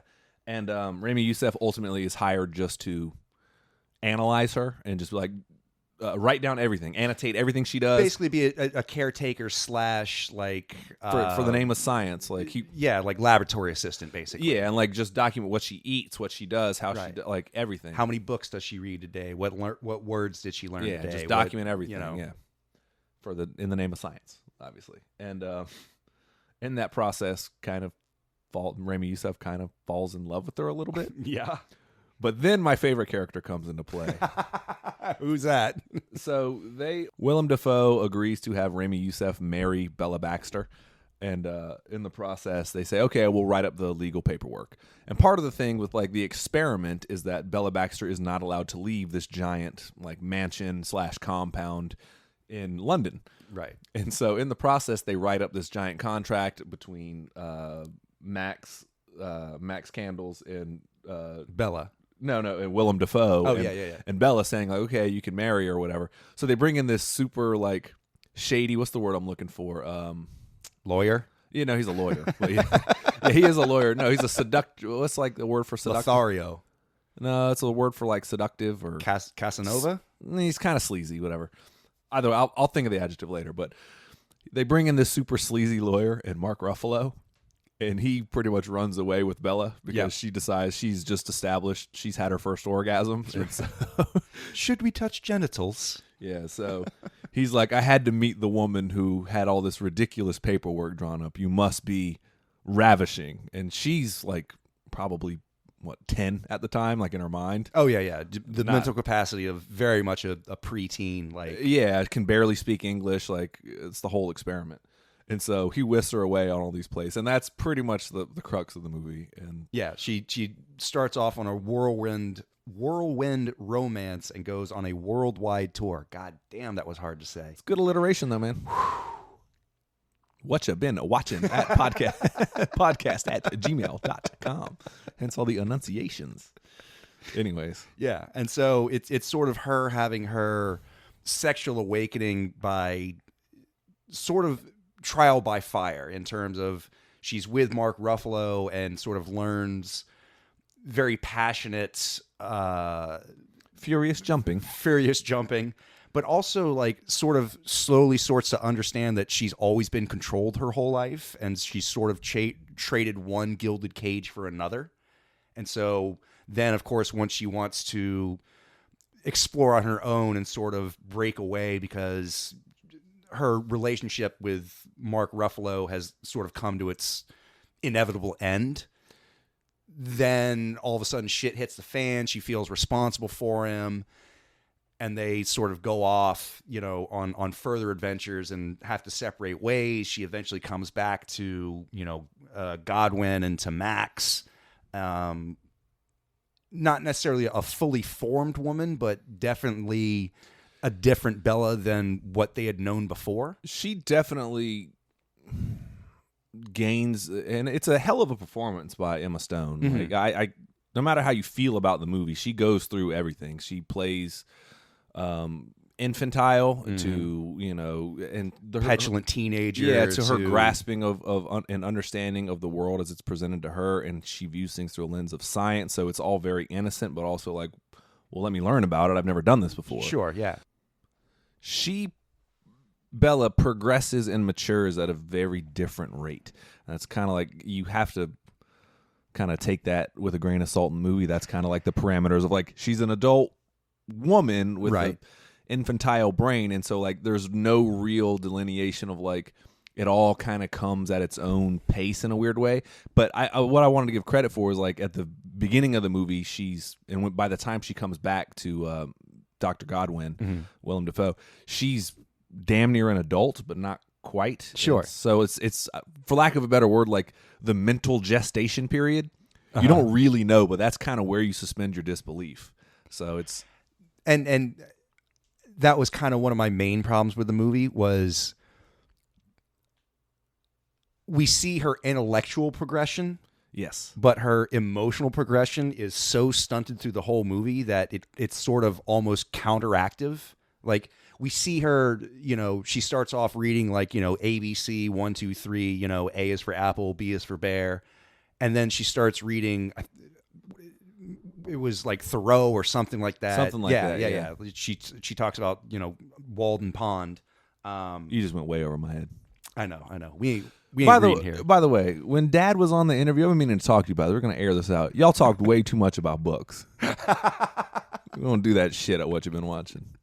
Jeez, it's just because a motherfucker reads a few things. You go to the library, not on this podcast.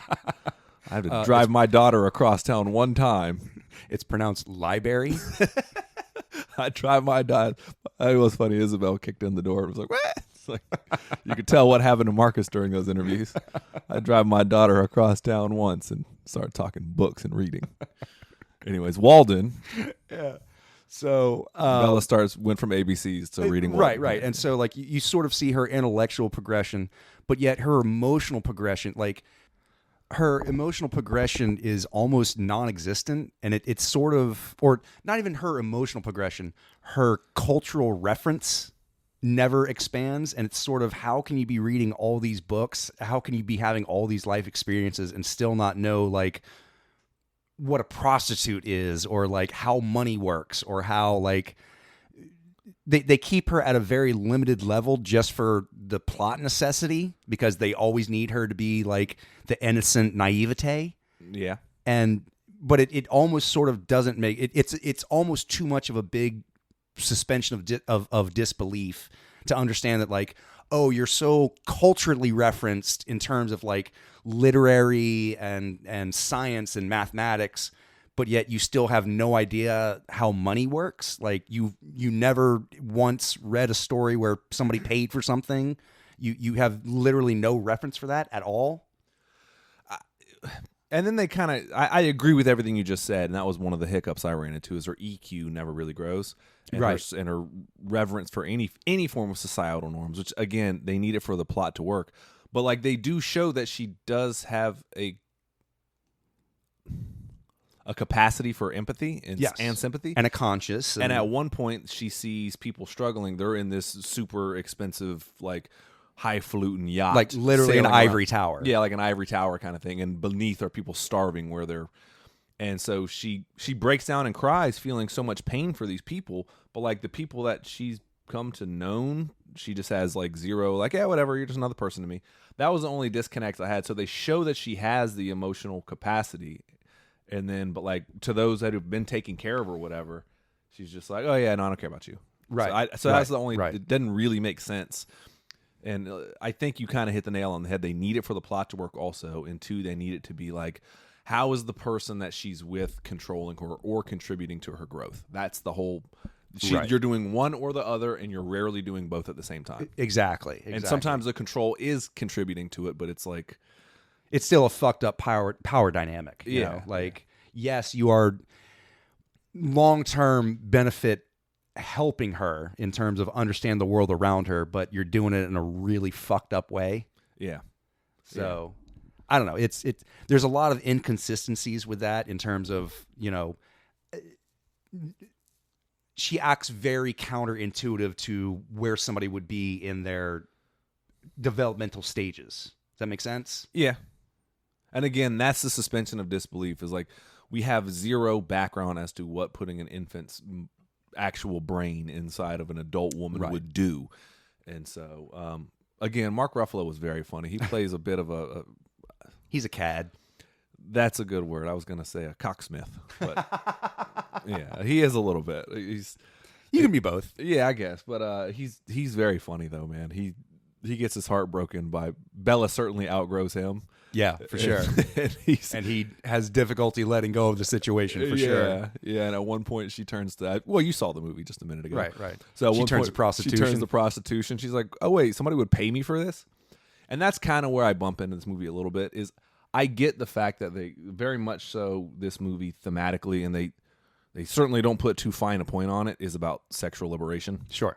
Especially of women or whatever. And I wrote this down. It's going to sound like, you probably read this in any review, but like breaking free of the societal norms, right? Not Not only of just the ways that we were talking about, but in terms of like her being very progressive with her sex and very free with it. So right. It's very much so about that too. Hey, newsflash: women can enjoy sex too. Yeah, but they kind of overdo it. Like I agree. It's very heavy-handed. All of her life, well, not all of them. That's an absolute, but it's closer. The absolute is closer to the truth than it would be if I used a different word, so I'm going to stick with the absolute. Right. It's an exaggeration, but not by much. Yeah, that's a better way of saying it. It's close enough, but she almost always learns her life lessons via sex. Yep. And they do a lot of it, which is, it's cool, you know, but it gets to borderline, like, Angie was like, it's kind of like a softcore porn. Like, kind of is. A little bit. And I never thought I would say this, but like, there's almost a little bit too much sexual influence in the movie. It's just like, so go ahead and mark that down. You'll never hear me say that ever again on this podcast. Yeah, like, give me them titties. Yeah, and so like all of her life lessons come via sex, you know, and it's just kind of like, all right. Well, especially like when with her becoming a prostitute, just I really felt that sequence went on a little bit longer than it needed to. Like I kind of got the point of that whole sequence within the first 10 minutes, and it still went on for another like 5 to 8 minutes. The whole point was like the what do you call it? The proprietor of the house. What do they call the madam? The madam. Yes, thank you. The whole thing was like you can't fully grow until you experience the darkness, until you've been chewed on and spit out. I'm like, but she wasn't experiencing the darkness. She a little bit. Moderately like kind of enjoyed being a prostitute, like almost as a science experiment. Like, and then there was 1 or 2 examples where she was like, "Yeah, I don't really want to fuck that guy," and the madam was like, "Well, that's the business."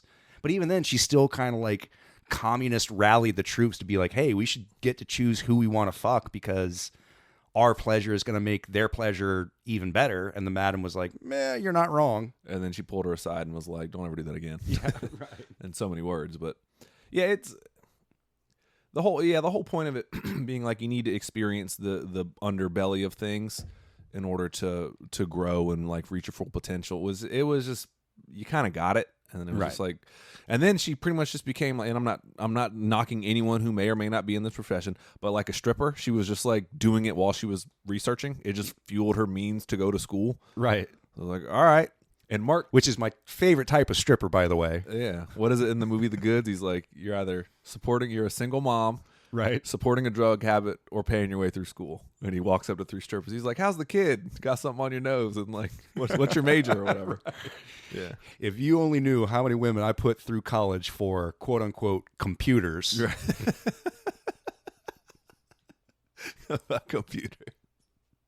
What are you going to school for? Computers. Oh, just computers, huh? Cool. Okay. Big field. Wide paintbrush. You're going to certainly, right. I mean, cast with a wide net, you know. Anyway, before we get off on other tangents, yeah. So, I mean, I enjoyed it. It just, that sequence went on a little too long. Yeah. And there was a really funny joke where Mark Ruffalo, being the type of, he's a little bit of an arrogant prick or whatever. Yeah. He's a little erudite, a little bit, yeah. He like calls him hoity-toity kind of. He calls himself like he's one of the best lovers. He's like, "I am certainly one of the best lovers," or whatever. And after she goes and prostitutes herself out or whatever, she comes back and reports to him like, "Yeah, I can say after many men that I've slept with, that you called yourself that. And initially I had no frame of reference, but I can safely say after the many, penises I've had, like, you are." He's like, "Wait, what?" He just drops the hammer on him. He's like, "You've been a whore. You've been what?" And he loses his mind. It's the worst thing a woman can do. It is his genuine pain of, he starts to call her a devil woman. He's like, "You have strung me along and ripped my heart out. I avert my eyes from you." But the way she breaks the news is, she brings him like a so chocolate. Funny. She brings him they're starving in Paris. They have nowhere to stay, and she brings him a chocolate eclair. Like, "Hey, I bought this for you." And she's like, "You had money this whole time?" He's like, "No." She's like, "No, I went out and made money." Well, but what do you mean? Well, I met a man who was willing to pay me to vigorously jump on Furious me, furious jump, like you and I do, and then I collected the money and I bought you an eclair. So here's your eclair. And he's like, he throws it down. And he's like, he's so funny. "You prostituted yourself?" It's like, is that what it's called? Yeah, no, he's so funny in this movie, man. His frustrations with her. "You whore." You whore. Yeah, he takes her on "Don't look at me. That's how she traps you." Yeah, that's how she traps you. He takes her on a cruise around the world, and as she's outgrowing him, he starts to fall for her. Because originally he was just like, "I'm no good. Like, I'm just using you up." Right. And she's like, "Yeah, that's fine, whatever." And he ends up falling for her. He's like, "You're the most unique woman I've ever been with." And she just loses all interest in him. Like, and it drives him up the wall. She literally tells him, she's like, I love your vigor for life, but sometimes I want to smash your head against the wall and be perfectly satisfied either way." She's like, "Your stupid face is anger, Bella, on the insides." He's like, "What?" Yeah. There's some pretty good dialogue in it. His reactions are so funny. He's brilliant. That if he doesn't get some sort of nomination, that's a horrible miscarriage of justice. That should be the title of the episode. We'll just plow right ahead. Just plowing right ahead. Just plow right ahead. The magic of editing. Exactly. And quite frankly, I think Willem Dafoe should get nominated too. Agreed. Yeah. Agreed. I think this is probably his best performance since The Lighthouse. Probably. He's been knocking out of the park recently. I mean, in I terms didn't of see the Florida movie he was in though. Florida movie. Some movie. Yeah, I can't remember what it's called. I think he was Oscar nominated for that one. I didn't see it though. It's called The Tale of the Apple Bottom Jeans. And the Boots with the Fur. Boots with the Fur. Yeah. Flo Rida. Yeah. The Flo Rida story. So, no, yeah, probably. But no. He was good in that though too. But I think he deserves a nod for this one for sure. I mean, just in this movie, he does run the whole gamut of emotional range. I mean, you see the rage, you see the calmness, you see the stillness, you see the pure thinking, tactical mind. You see him cry, you see him break down and have a real a real emotional connection with pretty much every single actor in the movie. He definitely has it with Max. He definitely has it with Bella. At some point, he has an interaction with Duncan. It's a very subtle, head to head. It's not so much Joker and Batman, The Dark Knight, but it's a little bit more cerebral, a little bit more subdued. Yeah, they're polar opposites. Yes. They're as one is all impulse and one is I'm a eunuch, damn it. And so not just on the sexual sense, but in the sense of everything's calculated and thought through.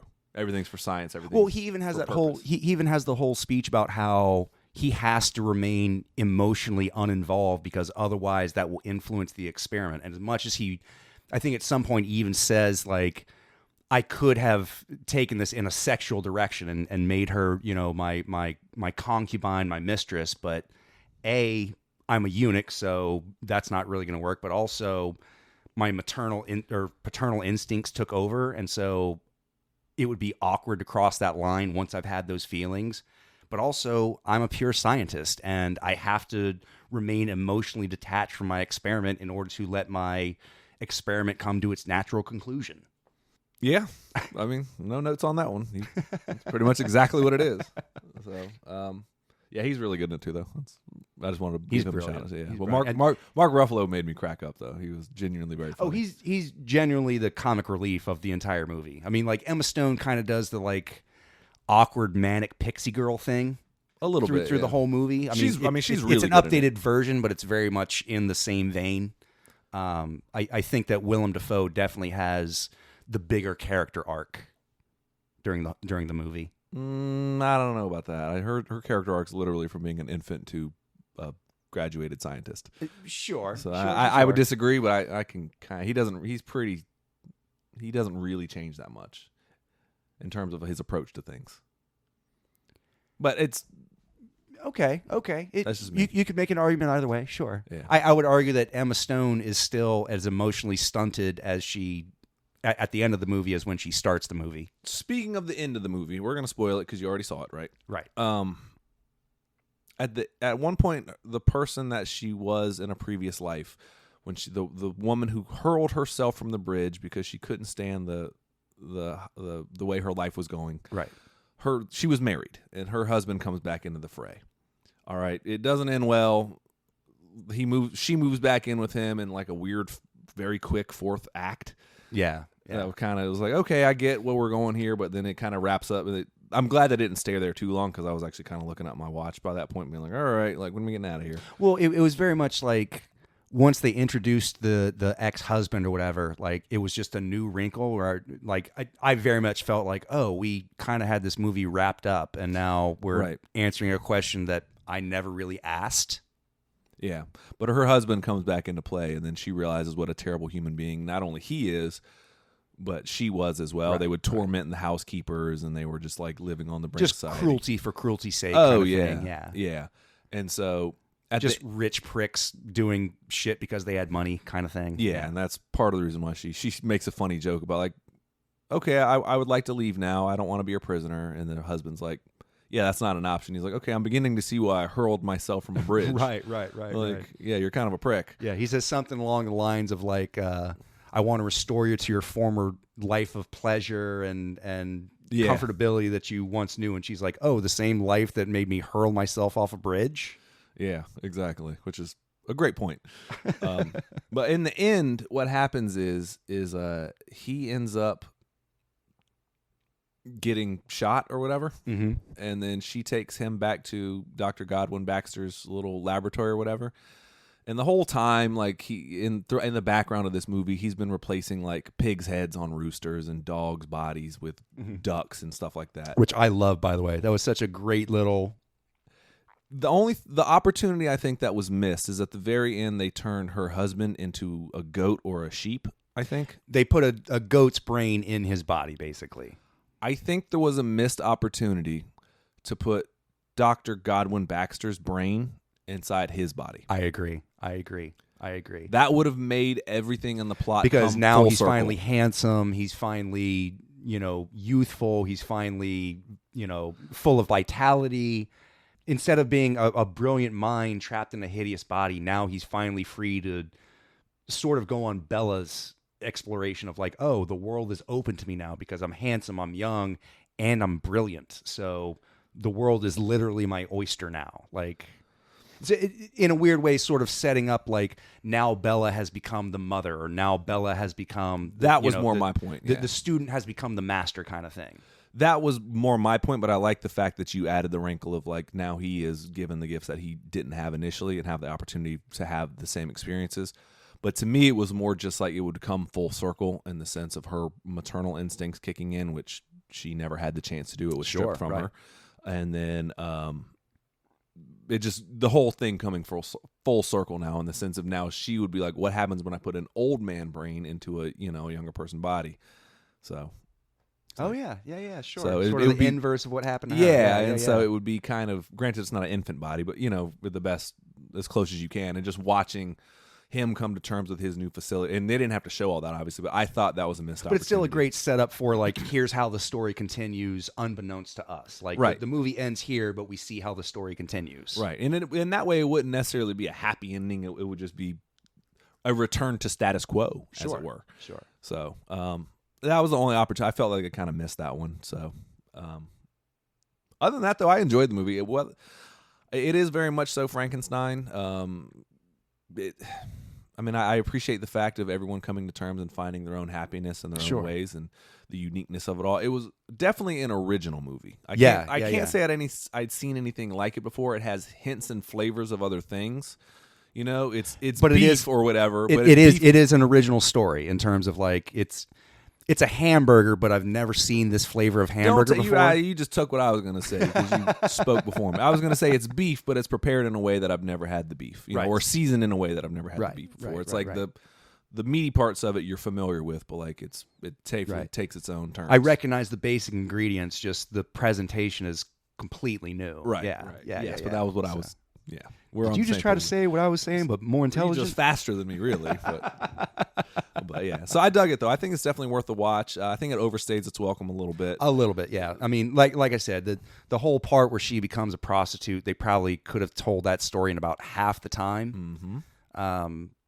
Just kind of, we got it, and then the only reason for it is just go see more of Emma Stone's boobies, which normally would not be a complaint of mine, but in terms of just like progression of the movie and moving the story along, yeah, I get it.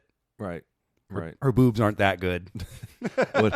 To bring it back full circle in terms of your Family Guy jokes, he's like, Anna Paquin boobs don't count. Yeah. I was going to just say that reference. I usually don't explain my references and things, but that one I did. I'm glad you did, yeah. The only other thing I really bumped up against this movie with, and it's kind of very personal to me, was with my daughter's name being Isabel and her having special needs. Watching this young woman, Bella Baxter, be called Bella all the time while she was like exploring her sexuality and stuff like that.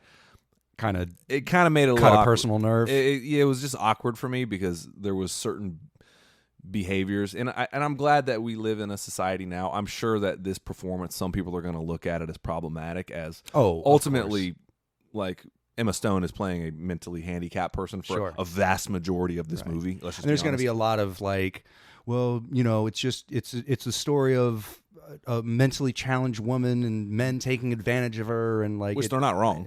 They're not wrong, but that's sort of, in a weird way, that's sort of the point. Like, yes, it is about that, but also like you have to move beyond that point in order to understand the full dynamic of the story. Yeah, you're right on. Like both sides are definitely right. But it was just hard for me to bump. I kind of bumped up against it in just the sense of like it felt kind of like gross to me, and not because I was like, oh my god, it's so graphic on screen. It was just like, oh man, like some of her behaviors. Man, I hate Emma Stone's titties. Well, it's just also it's just personal to me in the sense of like it was just. Some of her behaviors reminded me very much of like her very Isabel has Angelman syndrome, for those who care to Google it. Sure. But like they move very marionette-ish and stuff like that. And so watching Emma Stone imitate those kind of the behaviors. way she walked and sort of like her stumble and like she has like kind of a shuffle walk and the very way stiff-legged, very and the way that she would laugh at things very open mouth. It was just, and so watching her do that while performing sex acts was like, it kind of. And again, nobody else unless you're exactly in my shoes or whatever, would probably ever feel that way. Yeah. But it definitely impeded my sense of like, all right, like I got tired of seeing the sexual. And I think that's probably a very normal reaction in terms of like this movie impacts me in a very personal manner. Yeah, you know, I think that I don't think anyone would fault you for feeling that way, you know? Yeah, you should at a certain point. Like, okay. Yeah, so. Yeah. But other than that, though, man, I truly did dig the movie. I think it's wholly original. Like I said, the presentation of the beef is all new to me. So yeah, I am going to rate it certainly not Around the World in 80 days because I think it overstays its welcome. Sure. I would give it like an 18-day cruise that you're ready to get off on like day 14 or so. Yeah. You're like, oh, man. It's like you sign up for the week cruise, and by day 3, you're like, I should have done the 3-day cruise. Yeah. Yeah. You're like, I could see myself getting off tomorrow and getting back to life and having a just day on the couch before I return to work on Monday. Right. So. But you had a good time, though. Yeah, it was a good, not complaining. You know, like, it was money. It was money well spent, but just very much like I'm ready to get off the ride by now. You're day 6, and you're like, oh, I still have Belize tomorrow, and then a whole day travel back to the. Okay. Plus, I got to drive home. Yeah. Plus, I got shit. It's a 6-hour drive. From, I got so many emails waiting on me. Yeah, it's kind of like that. Yeah, I feel you. But still an enjoyable trip, though. Yeah, I agree. I definitely enjoyed the journey, but at a certain point, I think even in the theater, I looked at you and I sort of like gave the roll on symbol, like universal wrap. All it right, up. like wrap this shit up. Better wrap that gavel up. Wrap that up, B. That's what I'm talking about. So let's see. I will give it all the B's. That's how you call it back. All right, man. On that note, we're signing out. MD3 signing out. And the Marvelous Mike D saying, go watch a movie. And talk about it with someone you love. And also, get in some vigorous jumping every once in a while. Hello, welcome to Birdman. Today we're talking about interrupting the movie Birdman with Birdman. It's Birdman. It's Birdman. I live in the dirt.